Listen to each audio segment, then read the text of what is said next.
Veronica stood on a pedestal, chewing on a piece of bubble gum that had long ago lost its flavor. She watched the storefront window shudder in the November gale that raged outside, and she sighed, wishing with all of her heart for just a moment of that breeze. Sweat dripped down along her bare back and down between her breasts. A spaghetti strap was sliding down her slick shoulder.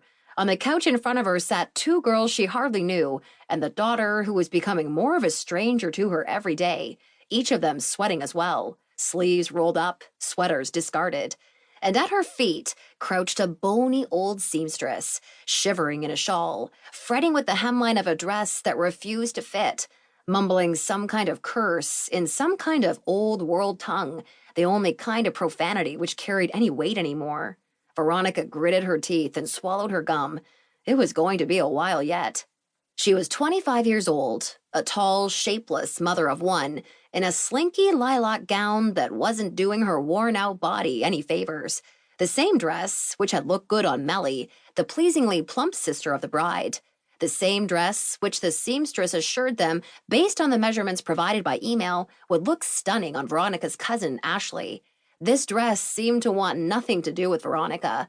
A child-sized version of the ensemble even managed to make Tracy, Veronica's bookish tomboy of a daughter, look like some sort of princess, the heiress to the throne of the Purple Kingdom. But on Veronica, the dress just did not work. It hung on her like an undersized drape thrown carelessly over a coat stand. She had no hips to fill it out, and barely enough chest to hold it up. And yet Tracy and Melly would not cease showering her with compliments. "You look wonderful," said Melly. "The most beautiful mom I know," said Tracy. Only Jenna, the bride-to-be, remained undecided. "Jenna," said Melly, "don't you think she looks good?" Jenna frowned. "It's just not flattering on her, is it?" Veronica could have kissed this girl, so relieved was she to finally have an ally. The seamstress rose to her full height, her creaking joints crackling and popping as she did.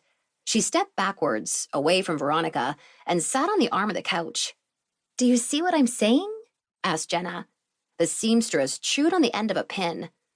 "I am not one to admit failure," she said. "Oh," said Jenna, taking the seamstress's hand in her own. "That's not what I'm saying." "But if ever I was to admit that my magic has left me," the seamstress continued, trailing off into a mumble. Melly frowned. "I still say she looks good," she said. Beside her, Tracy gave an exasperated sigh.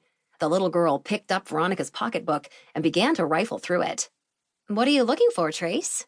Veronica asked. "Nothing," said Tracy, continuing to dig. "Didn't you bring the Game Boy?" "Auntie Ashley's old thing?" "Yeah," said Tracy. "I was gonna play Tetris." "We're almost done," said Jenna, smiling a weak smile at Tracy. "I promise." Tracy pulled an envelope from the pocketbook. "What's this?" she said.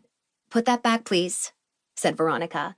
Tracy squinted, examining the return address. "This is from Daddy's lawyer, isn't it?" Veronica stepped down from the pedestal and snatched the envelope away from her daughter. "So," said Tracy, her face clenched into a frown. "That's it then." "We've talked to you about this," said Veronica. "You ruined everything," said Tracy as she ran for the door, as she stormed out into the tempest.